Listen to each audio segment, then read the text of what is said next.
நம்ம இன்னைக்கு என்ன பேச போறோம்னா, டாப் 10 பென் 10 ஸ்ட்ராங்கஸ்ட் ஏலியன் பத்தி தான் பேச போறோம். அது என்னன்னாக்கா, சின்ன வயசுலேருந்து எல்லாருமே பார்த்துருப்பீங்க பென் 10. அதை எப்படி பார்த்துருப்போம்னா, எனக்கு வந்து கரெக்டாக ஒரு 3:10 கூட ஸ்கூல் முடியும். சின்ன வயசுல எலிமெண்ட்ரி ஸ்கூல். நான் ஸ்கூல் முடிஞ்சோடனே வேகமாக ஓடுவேன். 4 மணிக்கு பென் 10 போட்டுருவான், போய் பார்க்கணும்னு சொல்லி வேகமாக ஓடி கார்ட்டூன் நெட்வொர்க் ஆன் பண்ணி பென் 10 போடுவோம். 2 எபிசோடு தான் வரும். அதை பார்ப்பேன். இப்போ அதில் நான் டாப் 10 ஏலியன்ஸ் எதுங்கிற ரிவ்யூ பண்ண போகிறேன். உங்களுக்கு பிடிச்சிருந்தா கமெண்ட் பண்ணி, லைக் பண்ணி, ஷேர் பண்ணுங்க. பிடிக்கலைனாலும் கமெண்ட் பண்ணி கழுவி ஊற்றுங்க, போய் ஊற்றலாம். இப்போ வந்து டாப் 10ல எது இருக்குதுன்னா, என்னோட இதுபடி யூமங்கஸோ இருக்குது. யூமங்கஸோ தான் பென்னுக்கு வந்து ரொம்பவே ஒரு ஃபேவரட்டான ஏலியனாக இருந்துச்சு. நிறையா டைம் வந்து ஆம்னிவர்சலில் பார்த்தீங்கன்னா நிறையா டைம் வந்து பென் வந்து எனக்கு யூமங்கஸோர் தான் வேணும், யூமங்கஸோர் தான் வேணும்னு கேட்டுகிட்டே இருந்திருப்பாரு. ஆனால் ஏதாச்சும் ஒரு டைம் தான் அமைஞ்சிருக்கும் அவருக்கு யூமங்கஸோர். I give up. Surprise me.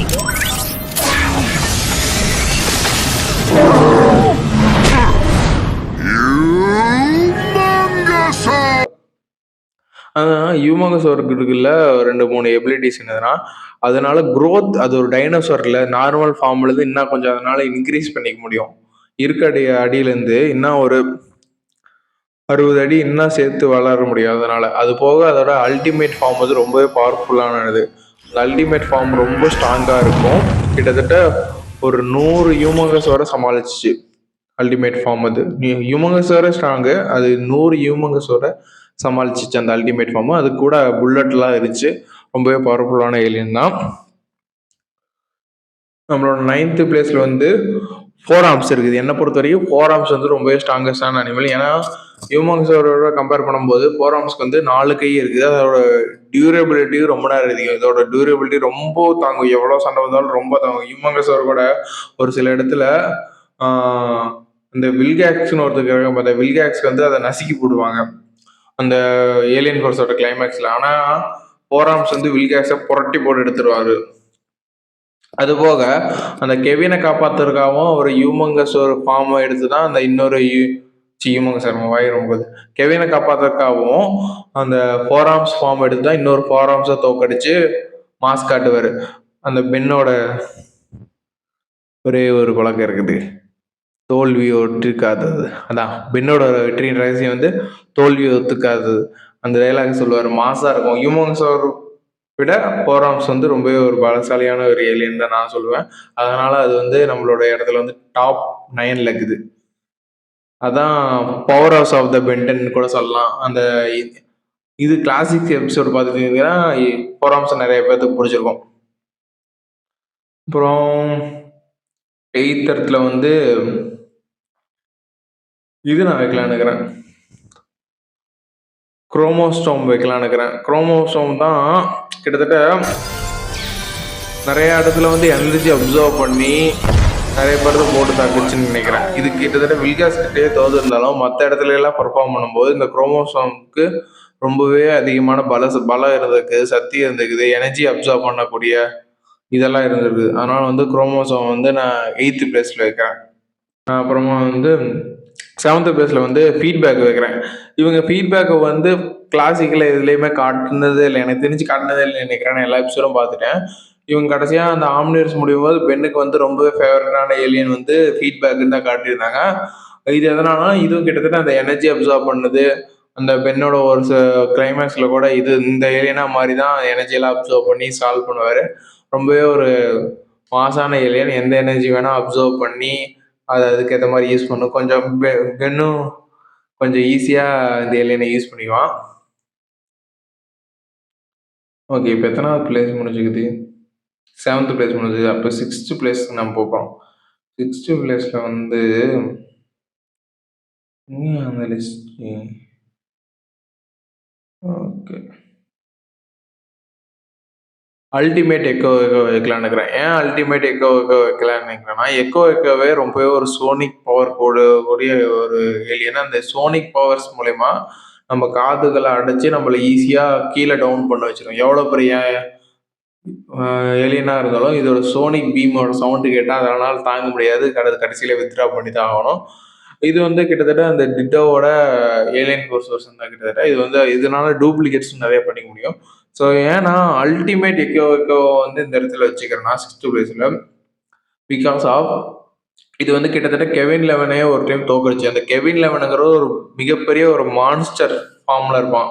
அந்த அல்டிமேட் அந்த ஆகரகார்டு ஃபைனல் எபிசோட் முடிஞ்சதுக்கப்புறம் கெவின் லெவன் வந்து ஒரு மான்ஸ்டரா மாறிடும். அந்த மான்ஸ்டரே இது தோக்கடிச்சிருக்கும் போது நான் இந்த ஏலியனை 6th பிளேஸ்ல வைக்கிறேன். ஏன்னா கிட்டத்தட்ட பென்னோட எல்லா ஏலியன்ஸோட பவரும் அப்போ அந்த கெவின் கிட்ட இருக்கும். இந்த அல்டிமேட் போய் அவனை தோக்கடிச்சிருச்சு. அதனால அதை நான் 6th பிளேஸ்ல வைக்கிறேன் என்னோட இதுபடி. ஓகே. One eternity later. அந்த கிளாக் வாக்குன்னு ஒருத்தங்க இருப்பாங்க தெரியுமா? அவர் என்ன பண்ணுவார்னா டைமை மேனிப்புலேட் பண்ணுவார். டைமை மேனிப்புலேட் பண்ணி ரிவர்ஸுக்கு போயிட்டு வருவார், பாஸ்ட்டுக்கு போயிட்டு வருவார், அப்புறம் ப்ரெசண்ட்டுக்கு கூட போவார். அதனால நிறையா ஒரு மிகப்பெரிய ஒரு ஏலியன்னே சொல்லலாம். அது வந்து செம பவர் கூட ஏலியன். ஆனால் நமக்கு வந்து பெருசாக அதை பற்றி ஒரு மாசான ஒரு இது காட்டலன்னு வச்சுக்கோங்களேன். இந்த கிளாக் வாக் இந்த மேலே மண்டியில் ஒன்று இருக்குமே, சுற்றி விட்டா வருமே, அந்த கிளாக் வாக் ஏலியனை நான் வந்து 5th பிளேஸில் வைக்கலான்னு இருக்கிறேன். இது ஏன்னா எந்த ஒரு பிளானுமே இல்லாமல் பண்ணுற வீடியோ, அதனால தான் கொஞ்சம் ஸ்டக் ஆகுது. கட் பண்ணிட்டு போயிடாதீங்க, முழு வீடியோ பாருங்க. ஓகே, இப்போ 4வது இடத்துல எதை வைக்கலாம்னா நான் வந்து வேபிக் சொல்லலான்னு இருக்கிறேன். வேபிக்ங்கிறது ஒரு கிட்டத்தட்ட மோஸ்ட் ஆஃப் த பென்டன் ஃபேன்ஸ்க்கு எல்லாத்துக்குமே வேபிக் தான் ஸ்ட்ராங்கஸ்ட் ஏலியன் நினச்சிட்டு இருப்பாங்க. நான் அதை 4வது இடத்துல வைக்கிறேன். ஏன் அதுக்கான காரணங்கிறது பின்னாடி அடுத்த வர ஏலியன்ஸ் வந்து பதில் சொல்லும். இதுதான் கிட்டத்தட்ட வில்கேக்ஸை தூசி மாதிரி தட்டி விட்ட ஒரு ஏலியன். நிறையா டைம் வந்து ஏதாச்சும் ஒரு பெரிய பிரச்சனை வரும்போது எல்லாத்தோட பென்டன் ஃபேன்ஸோட மைண்ட் செட்லேயே இருக்குது. ஏன் இந்த சமயத்தில் வேபிக் ஃபார்ம் எடுத்திருந்தா ஈஸியாக அந்த வேலை முடிஞ்சிருக்குமே நினைக்கிறது தான். ஏன்னா அந்த வேபிக் வந்து ரொம்ப ரொம்ப ஸ்ட்ராங்கஸ்டான ஏலியன். அதுலேயே அல்டிமேட் வேபிக்லாம் அந்த அல்டிமேட் பென்டோட எபிசோடில் கிளைமேக்ஸில் இன்ட்ரடியூஸ் பண்ணலாம். அதெல்லாம் சில்லறை செதற விட்ட நேரம் அந்த அல்டிமேட் வேபிக் வந்து அதெல்லாம். இந்த டைம்ல வேற எங்க வீட்டுல கரண்ட் ஆஃப் பண்ணி விட்டானுங்க. எனக்கு சரியான கடுப்பு. நான் பிடிச்சிட்டு கத்துறேன், கத்துறேன். யாரா அவன் கரண்ட் ஆஃப் பண்ணி. அந்த எபிசோட பாக்குறதுக்காக ஒரு வாரம் வெயிட் பண்ணி திரும்ப அதே எபிசோடு எந்த டைம்ல போடுவாங்கன்னு பார்த்து அந்த எபிசோட பார்த்தேன். Final episode. அப்பெல்லாம் கூட காமிக்ஸ் மாதிரி எல்லாம் கூட புக்ஸ் எல்லாம் வரும். அந்த காமிக்ஸ்லயே ஃபர்ஸ்ட் பார்ட் மட்டும் தான் போடுவாங்க. செகண்ட் பார்ட் ரிலீஸ் பண்ணிருக்க மாட்டாங்க தமிழ்நாட்டுல. அந்த அந்த எபிசோடுக்காக நான் ஒரு வாரம் வெயிட் பண்ணி அல்டிமேட் வந்ததுக்கப்புறம் என்ன ஆச்சுன்னு உட்காந்து பார்த்தேன். நான் வந்து யாரை சொல்றேன்னா அட்டாமிக்ஸ்னு ஒரு ஏலியன் இருக்கும். அந்த அட்டாமிக்ஸ்ங்கிற ஏலியன் கிட்டத்தட்ட பார்க்க ஏலியன் எக்ஸும் க்ளூமும் கலந்து வச்ச மாதிரி ஒரு ஏலியன். இதை நான் இது ரெண்டும் இதோட ஃபியூஷனான்னு கேட்டப்ப இதோட ஃபியூஷன் ஏலியன் கன்ஃபார்ம் ஆயிடுச்சு. அதோட ஃபியூஷன் இல்லை, ஆனால் அதுக்கான அட்டாமிக்கான பவர் இருக்கும்போது அதனால எதை வேணா கிட்டத்தட்ட ஏலியன் எக்ஸ் யூஸ் பண்ணா கூட அவனுக்கு வந்து சில நேரம் அவன் வந்து மாட்டிக்குவான், ஒரு இடத்துல மாட்டிக்குவான், அவனால எதுவும் பண்ண முடியாது. சரி, அதனால அவன் வந்து ஏலியன் எக்ஸ் ஃபார்ம் போகாம இந்த ஏலியன் அவன் யூஸ் பண்ணானா பென்னு ஈஸியாக நிறைய பேட்டிலில் ஜெயிச்சிருக்கலாம். இதோட வின்னிங் ரேட்டுன்னு பார்த்தீங்கன்னா ரொம்ப ஜாஸ்தி. ஒரு சில டைம் நம்ம இதெல்லாம் ஆம்னிவர்ஸில் தான் இந்த ஏலியனை பார்த்துருப்போம். ஆனால் இதோட ரொம்பவே ஒரு ஸ்ட்ராங்கஸ்டான ஏலியன். இதுக்கு வந்து அட்டாமிக் பவர்ஸ் அந்த மாதிரி இது நிறையா இருக்குது. அல்டிமேட் வேவிக். இப்போ நம்ம பார்க்க போகிறது டாப் 2 அண்ட் டாப் 1. டாப் 2 மட்டும் யாரை வைக்கலாங்கிறத ஆடியன்ஸ் கையில் விட்டுறேன். ஏன்னா ஆடியன்ஸ் வந்து டாப் 2ல யாரை வைக்கலான்னு சொல்லுங்கள். இப்போ டாப் 1க்கு அப்படியே ஸ்ட்ரைட்டாக போனோம்னா டாப் 1ல யார் இருப்பான்னு எல்லா இடத்துக்குமே தெரிஞ்சிருக்கும். தி ஏலியன் எக்ஸ். தி காட் லெவல் பவர், இல்லை காடை விட எபோ லெவல் பவர் இருக்கக்கூடிய ஏலியன் தான் இந்த ஏலியன் எக்ஸ். இந்த ஏலியன் கூட நீங்கள் யாரை கம்பேர் பண்ணீங்கனாலும் இந்த ஏலியன் தான் ஜெயிக்கும். ஏன்னா அது வந்து ரியாலிட்டியே ஸ்வாப் பண்ணிடும், ரேப் பண்ணிடும், அழிச்சிரும், உருவாக்கிரும், மாற்றிடும். ஒரு சொடக்கு போடுற சமயத்தில் எல்லாத்தையுமே வேலையை முடிச்சிடும். இந்த ஏலியன் எக்ஸுக்கும் இன்னொரு ஏலியன் எக்ஸுக்கும் ஒரு பவர் வந்துச்சு பாருங்க, பவருங்க சண்டை வந்துச்சு பாருங்க. நான் கூட நம்ம பென் ஏலியன் எக்ஸ் தோத்துருன்னு நினைச்சா பொழந்து கட்டிருச்சு. இப்போதான் யூனிவர்ஸே காப்பாற்றின கூடிய ஏலியன் நம்ம கையில ஒன்று இருக்குங்கிற மாதிரி இருந்துச்சு. கிட்டத்தட்ட இது ரொம்ப பவர். இதோட பவரே மெஷர்மெண்ட்லாம் பண்ணவே முடியாது. ஆனால் என்ன, இதோட கண்ட்ரோல் இன்னொருத்தர் இருக்கும். நம்ம இவங்ககிட்ட இருந்து வாங்கி அதை யூஸ் பண்ணிக்கிற மாதிரி இருக்கும். மற்றபடி இந்த ஏலியன் தான் இருக்கிறதுலே ரொம்ப பவர்ஃபுல் ஏலியன். இந்த ஏலியன் அடிச்சுக்கிறதுக்கெல்லாம் இன்னொரு ஏலியன்லாம் உருவாக்கல, பிறந்துதான் வரணும்.